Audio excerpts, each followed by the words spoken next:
Hi, I'm Amanda Sharratt, Chief Operating Officer here at Whitaker-Myers Wealth Managers. Welcome back to our question of the week video. This week's question comes to us from Trina in Brunswick, Georgia, and her question is, Amanda, what options do I have to save for my child? And there are quite a few different options depending on what your goals are and what your priorities are as a family. So I'll walk through a couple of those options, and then as always, I think it's really important for you to talk to your financial advisor to talk about your specific situation and determine what is best for your family. But I'll start with the college accounts options, because a lot of times when we say save for our children, that's what we're talking about, is we want to make sure that they have money to help them with college if they choose to go there. So the options there would be the 529 and the ESA. There are similarities and differences between the two. So one similarity is that the money inside both of those accounts grow tax deferred, and it's tax free if you use it for college or schooling expenses. If you don't, then there is a penalty and taxes on that money. But something that is similar again is that you can change the beneficiary on both of those. So if you have multiple children and one goes to college, one doesn't, or one goes to more schooling than the other, you can change the beneficiaries on that in that way so that the other child that needs the money can use the money.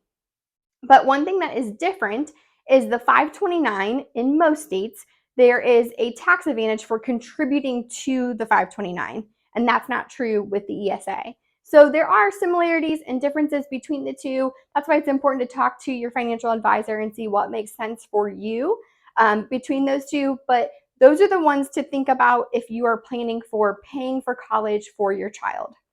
Now, one that is not college specific would be a UTMA, Uniform Transfers to Minor Act. And that is an account that is set up for your child. You are the custodian on that account. So that means that you are in charge of the account while they are a minor. And then when they hit age of majority, which is usually around 21, but you can pick that depending on what state you are in. When they hit that age, then that money can go into an account in their name, and they can use it however they would like. I always say it's anything for the child's benefit. So you think about a car, a house, a wedding. They could use it for college. They can use it for anything that is for their benefit. And because it is an irrevocable gift to the child. So when you contribute money to the UTMA, you are saying that that is the child's and it will be the child's. And so that is the UTMA. And then another option that some clients like to do is a taxable account or a brokerage account.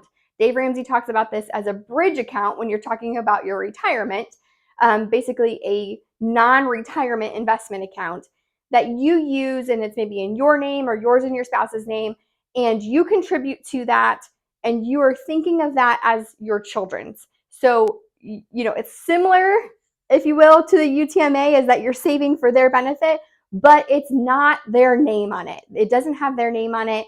And so you can just divide it out how you want between your children when they get older.